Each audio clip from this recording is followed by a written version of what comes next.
Bom dia, irmãos. Paz seja convosco. Vamos continuar nosso estudo aqui nas Escrituras, na carta de Paulo aos Gálatas, capítulo 2. Aqui nesse capítulo 2, assim, nós sabemos que originalmente a Bíblia não era dividida em capítulos e versículos.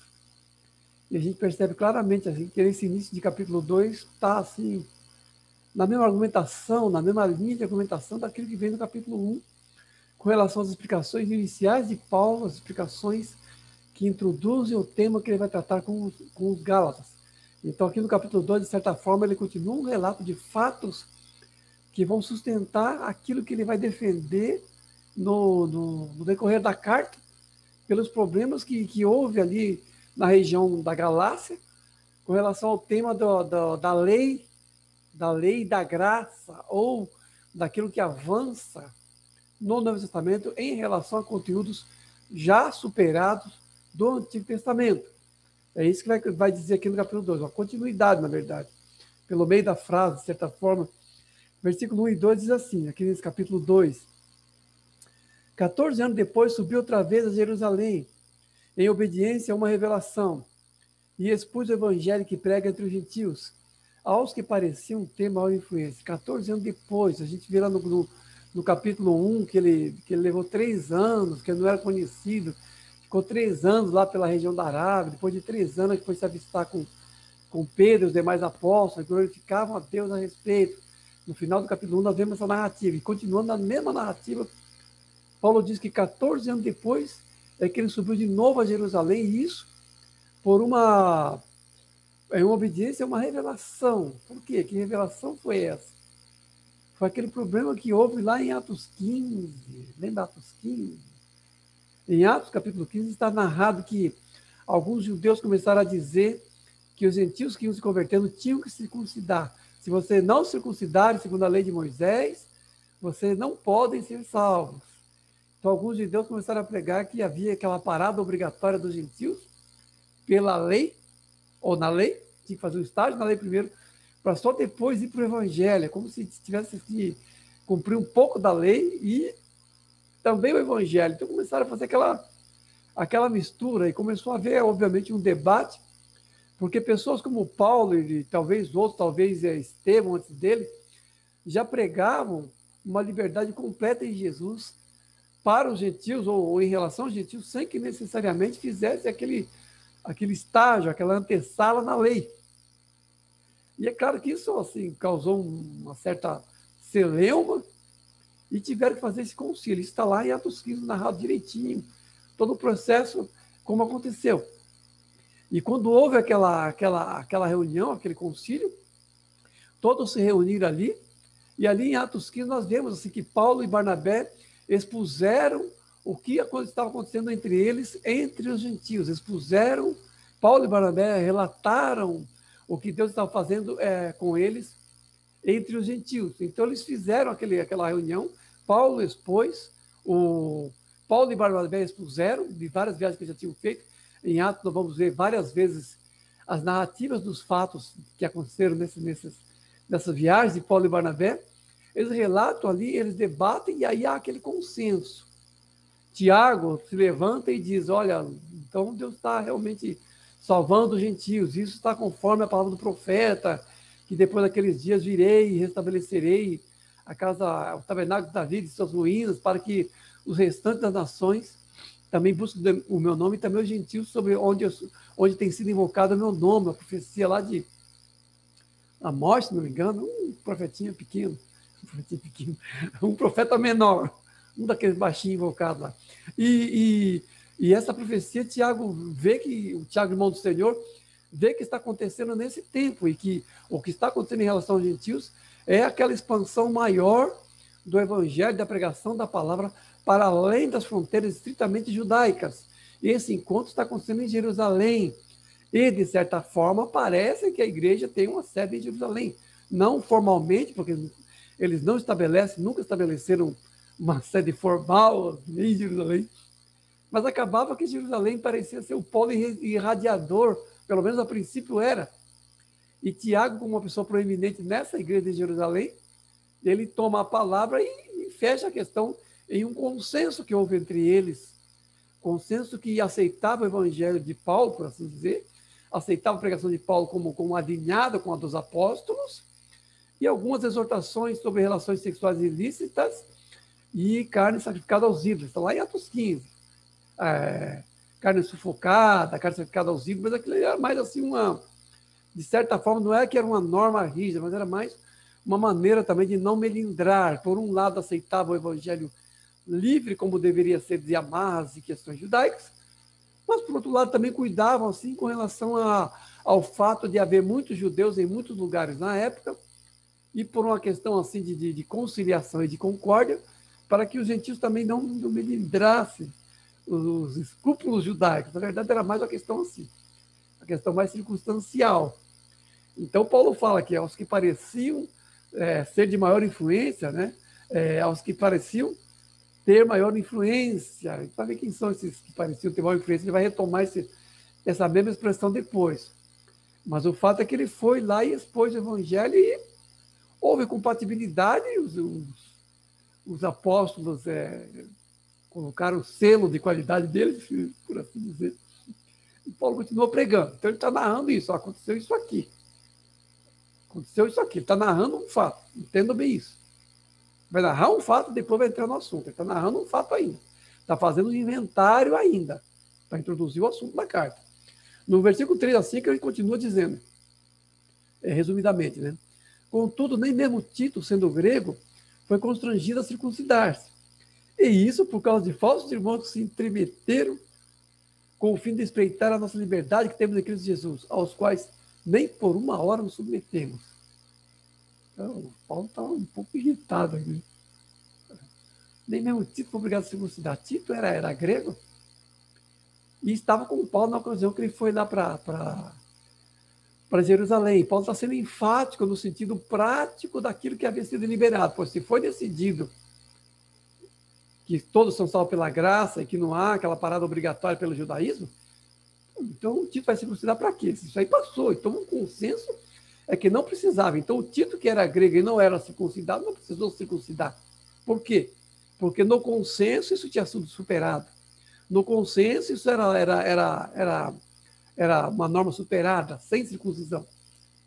A deliberação de Atos 15, naquela norma de certa diplomacia, de certo nível não comprometedor, mas de certo nível assim de acomodação para não melindrar os judeus, uma coisa tão definitiva para os judeus como a circuncisão, não entrava.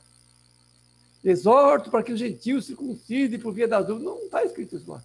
Está escrito só umas normas mais gerais assim, mas aquele conteúdo mais definitivo não. A circuncisão, por exemplo, que era uma coisa que falava discutir muito, discutiu lá em Romanos, discutia aqui em Gálatas de novo. Então, essa questão aí não entrou, e Tito precisou ser circuncidado.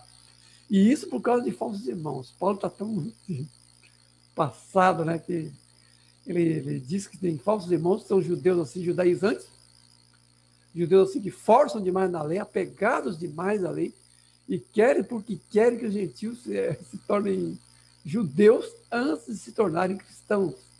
E Paulo, obviamente, não concorda com isso, não cede nem uma hora, mas nem por uma hora. Não é correto isso, não está certo.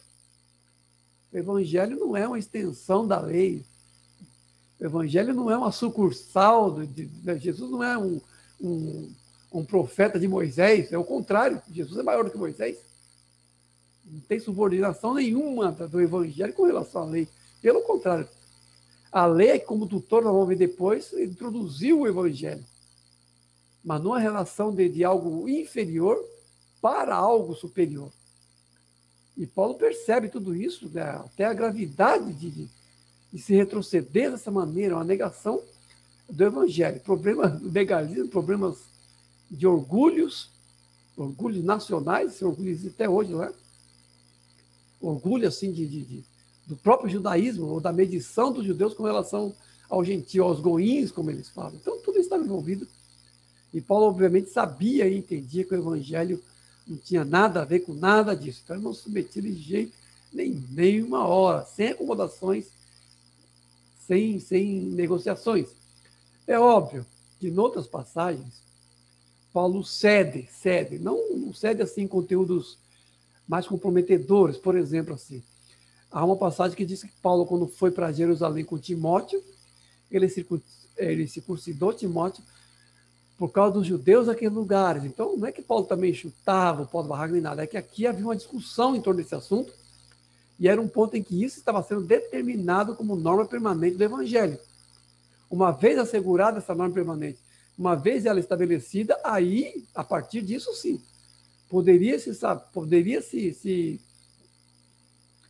flexibilizar alguns desses conteúdos, não os conteúdos principais, mas alguns conteúdos secundários, para que também não ficassem assim, golpeando a consciência de alguns judeus assim, que não superavam ainda completamente. Então, isso era mais uma norma assim, de amor cristão, assim, mais assim, uma norma assim, de um certo desapego, de um certo abrir mão, para também não melindrar a consciência alheia. Então, Paulo fez isso em relação a Timóteo, mas naquele espírito conciliador que aparece lá em Romanos e Coríntios, já vimos isso, que é aquela questão da consciência, de não golpear a consciência alheia, aquela coisa toda que nós já falamos.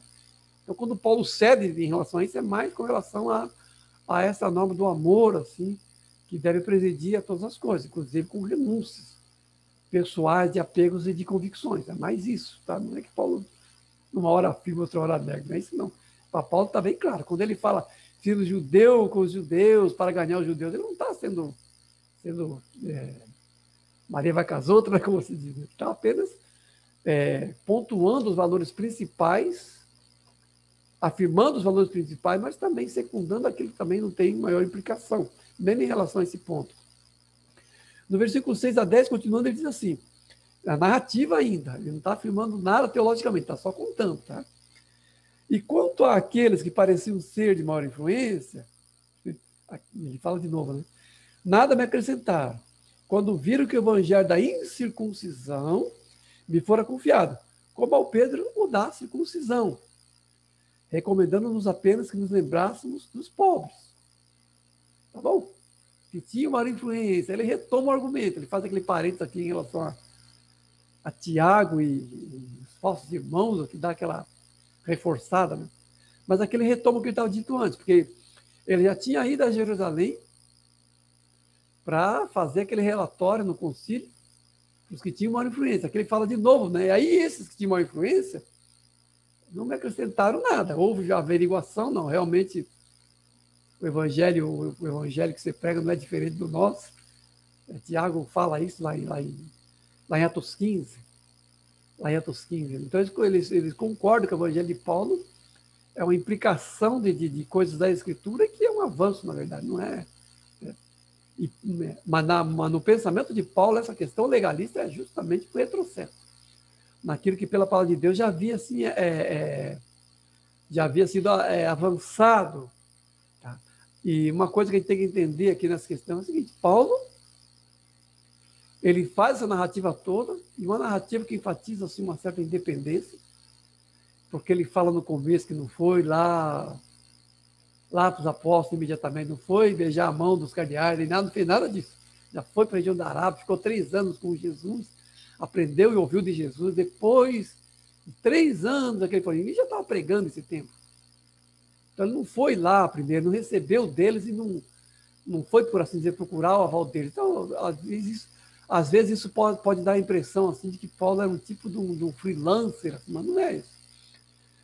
Não é esse o caso. Paulo era independente, assim, tinha uma certa independência, mas sem ser anarquista. Paulo não era anarquista. Eu falo isso porque hoje em dia há muitos pastores, principalmente pessoas assim de teologias assim, algo marxista, com influências marxistas no meio evangélico, isso, de certa influência marxista, que se apegam em Paulo, se apegam a essa independência de Paulo e algumas expressões de Paulo, para afirmar uma anti-eclesiologia, uma anti-igreja, como se para afirmar o evangelho tivesse que se negar à igreja, como se as próprias coisas da igreja fossem coisas também superadas, como se houvesse assim uma segunda camada de Novo Testamento em relação à igreja, na esteira daquele conceito em relação ao Antigo Testamento.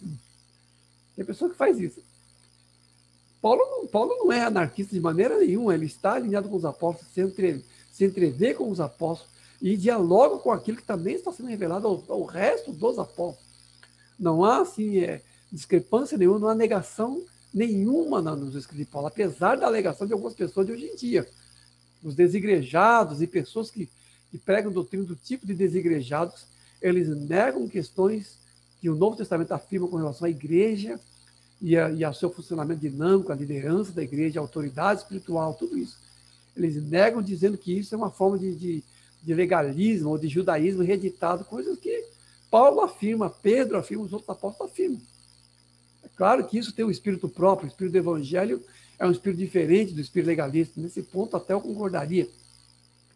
Mas não leva necessariamente a um tipo de um niilismo eclesiástico ou um tipo de anarquia, fazendo do evangelho assim, um tipo de um esoterismo abstrato, sem nenhuma expressão corpórea, sem nenhuma expressão assim, organizacional ou estrutura visível de corpo e de liderança. Não é isso. O Novo Testamento não afirma isso. Então nós temos que entender bem isso. Nós temos que entender bem esse ponto. Essa independência de Paulo que a gente vê em muitas passagens não é uma forma de anarquia eclesiológica, como se afirma por aí. Não vamos perder aqui, não vamos assim fazer como muitos estão fazendo hoje em dia, tá? Disparando em relação ao hermenêutica e extrapolando o que está escrito. Isso aí está acontecendo muito hoje em dia, nós temos que tomar cuidado com isso. O fato é que Paulo está realmente ali entre eles, expondo o evangelho e aparentemente ele é muito cuidadoso com as palavras. Ele evita de falar pouco para não trair seus princípios e evita também de falar demais para não causar um tipo de discrepância com os outros apóstolos. Então ele é bem comedido. Ele expõe, eles escutam e está tudo certo. E aqueles que eram considerados colunas, aqui eu não mencionei, mas na escritura vocês vão ver assim, Pedro, Tiago e João, vão ver aqui o triunvirato aqui, que tinha maior destaque, Pedro, Tiago e João.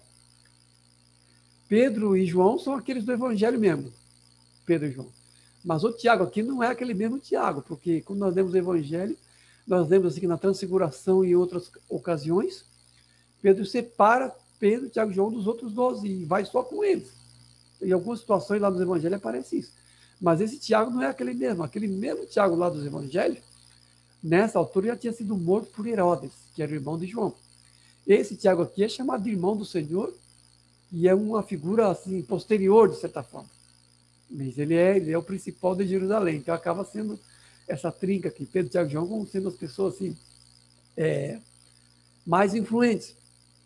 E quando Paulo fala assim, quando viram que o evangelho da circuncisão me foi confiado, como a Pedro da circuncisão, nos deram a destra, né, nos apoiaram. Eles viram que, assim como Pedro estava pregando para os judeus, Paulo, de certa forma, estava sendo agora comissionado para os gentios, que é uma questão curiosa. Primeiro, tem que entender, circuncisão e incircuncisão aqui aparecem mais como tipos humanos, nomeia tipos humanos mais do que a diferença entre pessoas que passaram por um ritual judaico ou não. Circuncisão aqui são os judeus e aí circuncisão são os gentios. Na verdade, essas palavras aparecem mais com esse significado aqui, como tipos humanos ou as divisões que na percepção deles havia entre os judeus e o restante das pessoas. Uma graça. O curioso aqui também é que quando nós lemos no livro de Atos Apóstolos, nós percebemos assim, a narrativa foca-se nos apóstolos de maneira geral, até certo ponto foca-se em Pedro, e Pedro, de certa forma, tem uma primazia narrativa. Então, assim, a narrativa é um pouco geral, mas se percebemos bem assim, até a altura do capítulo 9 foca bastante em Pedro. No capítulo 9 temos a narrativa da conversão de Paulo e segue em Pedro. No capítulo 11, acontece o episódio de Cornélio. Isso aqui é que é interessante, com relação a esse tema, é uma coisa assim, curiosa, sinceramente eu acho curioso isso. Pedro tem aquela visão daquela toalha, está lá em Atos capítulo 11, tem aquela visão da toalha, né, aquele grande lençol com animais de tudo quanto é tipo. Aí Pedro escuta uma voz dizendo, pega, mata e come, né? Carcarado, pega, mata e come. O Pedro diz, não, esses animais são impuros, não, de maneira nenhuma, todo cheio de escrúpulos. E a voz diz para ele, não considere comum que Deus purificou. Aí ele tem aquela visão, um êxtase, na verdade, uma visão muito forte. E depois vem os emissários de Cornélio, o centurião romano lá, e chamam Pedro, olha, queremos ouvir o evangelho. Aí a gente vê que Cornélio era um homem religioso, tal, e um anjo apareceu para ele, tá. E Pedro vai lá, e aí Pedro entende aquela visão como a inclusão dos gentios. Bom, até então estavam só entre os judeus. Né? Até então estavam só entre os judeus. Depois de ter acontecido o martírio de Estevão, depois de ele já ser desperto, estavam só entre os judeus ainda. E Pedro prega para Cornélio e fala, poxa, reconheço por verdade que Deus... Puxa, fala aquele meio de campo, dando a entender que ele percebeu que realmente o evangelho tinha que ser pregado para todos, não só para os judeus. Nossa, que maravilha de percepção que ele teve. Precisou um êxtase para ele entender isso. E aí o que acontece? Ele tem que se reportar aos outros judeus. Os judeus mandam lá uma mensagem para ele, pô, você entrou na casa dos gentios e ainda comeu com eles. Já pecou entrando, ainda comeu com eles. Ele tem que se explicar para os outros, aí tem que explicar, olha, sabe o que é? Tem que se explicar. Aí os outros, realmente, Deus está abrindo as portas para as nações. Puxa, nossa, que beleza, né? Puxa, Jesus veio para salvar a humanidade. Estava começando a entender isso, que Jesus veio para a humanidade, não veio só para ele. Então, essa maravilha de percepção estava vindo sobre ele. Meu Deus, que graça. Aí aconteceu isso. E segue em frente lá. Chega no capítulo 13, aparece uma cena assim, de certa forma despretensiosa, mas que daí para frente toma a narrativa. Havia na igreja de Antioquia, não em Jerusalém, havia na igreja de Antioquia, profetas e mestres, entre eles Saulo, Manaém, servindo ele ao Senhor jejuando, disse o Espírito Santo, agora separai-me a Barnabé e Paulo para as obras que eu tenho chamado. E daí para frente, até o final do livro de Atos, é Paulo. É Paulo e Barnabé. É Paulo sem Barnabé, depois que acontece a situação lá com Marcos. Por aí vai. Paulo e Silas, Paulo e Barnabé, Paulo e alguém. E domina a cena daí para frente. Eu estava dizendo o seguinte, até essa altura, falava dos demais apóstolos, e até certo ponto, Pedro ainda capitaneava. Daí para frente, o protagonismo é de Paulo, o protagonismo narrativo é de Paulo, no capítulo 13 em diante.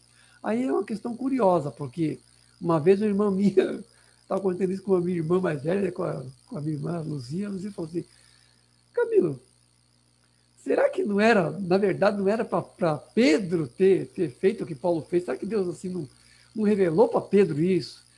E era para Pedro fazer, mas só que Pedro não deu conta e Deus teve que chamar Paulo? Isso não está escrito, na verdade. Assim, nós lemos, não está explicitamente escrito isso, mas é uma coisa curiosa. Assim, não deixa de ser curioso o fato de que Pedro teve aquela revelação tremenda e, de certa forma, não teve continuidade, porque ele reconheceu isso, falou para as pessoas, mas aqui, quando lemos aqui, o que nós lemos? Viram que o evangelho da incircuncisão fora confiado a mim, Paulo está falando isso, assim como a Pedro da circuncisão, ou seja, para os judeus. É uma coisa curiosa isso, na verdade. Mas o fato é que a questão que havia entre judeus e gentios e aquilo que avançava sobre uma certa primazia étnica dos judeus com relação ao evangelho ser pregado a todos, essa questão toda era uma questão que havia na época e era uma questão relevante e que ficava naquela tensão entre política de boa vizinhança, entre flexibilidade e não comprometer a mensagem do evangelho. Esse balanço continuou durante todo esse tempo. Aqui o que nós vemos assim é que numa dinâmica da ação do Espírito de Deus entre eles, entre homens como nós, entre pessoas fracas como nós, vulneráveis como nós, Pedro acabou por levantar dois homens, Pedro e Paulo, para encabeçar essas tendências e, de certa forma, assim, colocando-os a cargo de um e de outro grupo. Mas nós não vemos em nenhum lugar do Evangelho a afirmação de que haveria duas igrejas, uma para judeus e outra para os gentios, como existe hoje em dia, igreja para gay, igreja para branco, igreja para negro, igreja isso não existia e nunca era para existir. Igreja chinesa, igreja para árabe, nunca era para existir isso. Bom, no capítulo, continuando aqui, versículo 11 a 21, né? Agora já para o final, mas diz assim, Aconteceu isso. O Pedro vai para a circuncisão, eu vou para a incircuncisão. Beleza. Fechou? Fechou. Quando, porém, estava combinado assim, quando, porém, Cefas de Antioquia, Cefas aqui é o Pedro mesmo, resistir-lhe face a face. Com efeito, antes de chegarem alguns da parte de Tiago, comia com os gentios. Quando, porém, chegaram, afastou-se. E também os demais judeus dissimularam com ele. Nós, judeus por natureza e não pecadores dentre os gentios, sabendo, porém, que o homem não é justificado por obra da lei, e sim mediante a fé em Cristo Jesus. Estou crucificado com Cristo, logo já não sou eu quem vive, mas Cristo vive em mim. Não anulo a graça de Deus, pois se a justiça é mediante a lei, segue-se que Cristo morreu em vão. É aquela questão, né? Estava tudo certo. Né? O que Pedro foi fazer? O que aconteceu? É que quando Pedro veio para Antioquia, lembra que Atos 13 está em Antioquia. Em Antioquia acabou sendo assim um top, assim, uma base assim, missionária, como se diz hoje em dia. Assim como era Jerusalém em relação aos judeus, passou a ser Antioquia em relação aos gentios. Parece, dá a impressão que ficou assim. Não está escrito claramente, mas dá a impressão que ficou assim o negócio. Daí, quando Pedro vem de Jerusalém para Antioquia, bom, já foi decidido, né? Não estamos debaixo da lei, então vamos lá. Ele ficava com os gentios, com os não-judeus, comia com eles normalmente, estava junto com eles ali, comia chouriça, comia carne de porco, comia caranguejo, comia o que fosse, comia tudo. Mas aí quando veio alguns da parte de Tiago, lá de Jerusalém, lá da sede do legalismo, então estou brincando, irmãos, estou só brincando, estou falando mais por aquilo que representa, de certa forma, né, Jerusalém em relação a Antioquia. Quando veio lá da capital, quando veio alguns da parte de Tiago, Pedro ficou todo melindroso. Opa, os judeus estão aí. E se afastou. E isso que Paulo se irrita muito, que dá uma bronca no Pedro. E vai ver aqui. Paulo realmente fica bem irritado, dá uma bronca no Pedro na frente de todo mundo. E diz aqui, eu não li aqui para não ficar muito longo, né, mas Paulo se irrita, até Barnabé se arrastou por ele. Tá? Tem uma passagem que fala assim, nesse ponto aqui. Até Barnabé, quem diria? Até Barnabé. Pô, ele ficou muito irritado, realmente. E, assim, é uma questão, assim, infelizmente, é só uma questão que a gente tem que ver, assim, entender. Em primeiro lugar, assim, vamos entender isso. São pessoas, são gente como a gente, vulnerável e tudo mais. Tem que levar em conta. Às vezes a gente idealiza demais essa igreja primitiva e as pessoas idealizam de tal maneira que parece que chega a ser errado a gente afirmar algumas coisas. Eu me lembro que um irmão chegou para mim uma vez e falou assim, poxa, você fica falando que Tiago era legalista, não fala isso. Tiago era legalista. Sim, Tiago era legalista. Reafirmei. Ô, irmão, deixa eu te falar uma coisa aqui. Esse Tiago aqui, claramente nessa passagem, Paulo cita Tiago, alguns da parte de Tiago como, de certa forma, assim, um polo, uma tendência legalista. Está muito claro nessa passagem isso. E Tiago, de fato, se nós lemos a história posterior, história da igreja posterior, Tiago era muito conceituado entre os judeus, só usava roupa de linho, né? Era bem judeu. Porque nós lemos assim no livro de Atos, Pedro e João iam para a oração da hora nona. Então eles não largaram de uma vez, alguns apóstolos que não largaram assim, não romperam assim com tudo de uma vez. Assim. Continuaram, ainda ia na sinagoga, o próprio Paulo mesmo ia na sinagoga não para praticar o judaísmo, mas para pregar para os judeus. Faziam isso assim e iam, pelo menos vemos aí Pedro e João na oração da hora nona. E Tiago, é claro, Tiago parece que era mais assim acirrado até dentre eles, nessa questão de manter características de judaísmo, de um certo judaísmo. E na história posterior ele era muito conceituado entre os judeus, ele era chamado de Tiago o Justo, usava só roupa de linho, orava muito, era um homem de muita oração, ele tinha o joelho calejado, disse que ele tinha o joelho que nem de camelo, de tanto que passava tempo orando, então era um homem realmente muito devoto. Mas tinha essa questão do legalismo realmente, paralelo. Tanto que, quando começou a se disseminar o evangelho, começou a haver uma uma ruptura, começou a se desenhar uma ruptura entre o cristianismo propriamente dito e o judaísmo, chegaram a Tiago para consultar a Tiago sobre Jesus. Os judeus chegaram para Tiago e pediram para Tiago intermediar a situação. Dizem-nos, ó Tiago, esse Jesus, e Tiago afirma, não, esse Jesus é o nosso Messias, sim, e ele vai vir com as nuvens do céu, com os seus anjos, sim. E Tiago afirma tanto que Jesus é o Messias, quanto que ele voltará a segunda vez. Isso aí é uma narrativa aí de Egésipo, de Flávio José, Eusébio de Cesareia. Então, pessoas, historiadores assim, da época, assim, mencionam isso. E aí eles ficaram assim, consternados. O próprio justo está enganado. Aí Tiago acabou tendo uma morte de mártir, assim, para lembrar Rasputin, né, aquele russo, porque eles jogaram o Tiago lá de cima do templo, ele caiu lá embaixo, não morreu na queda, apedrejaram, aparentemente demorou ainda para morrer, e veio alguém com um cajado de pastor e deu-lhe na cabeça. Então, morreu atirado do templo, apedrejado e apaulado. Então, se deu duro de matar. Então, essa foi a morte de Tiago, o justo. Então, Tiago realmente tinha essa tendência assim. E aqui, claramente, assim, ele trouxe uma certa ênfase, assim, trouxe uma certa tendência no meio daquelas pessoas, e os judeus começaram a se dissimular, começaram a não querer se misturar. Né? O problema é que Paulo vê aqui uma implicação assim, representativa da ação de Pedro. Porque Pedro era um dos cabeças que tinham aceitado anteriormente, já tinham falado isso. E isso não como uma norma assim de pregar dois evangelhos diferentes, mas apenas uma norma assim de certa flexibilidade até onde fosse possível, mas sem comprometer as verdades fundamentais do evangelho naquilo que o evangelho já tinha sido superado em relação à lei. E Pedro aqui está dando uma de Maria vai com as outras, e Paulo dá essa bronca mesmo, ele vê isso, e quando Paulo retoma assim, a explicação aqui, no caso eminentemente doutrinário, porque aqui daqui para frente ele vai passar para a parte doutrinária especificamente.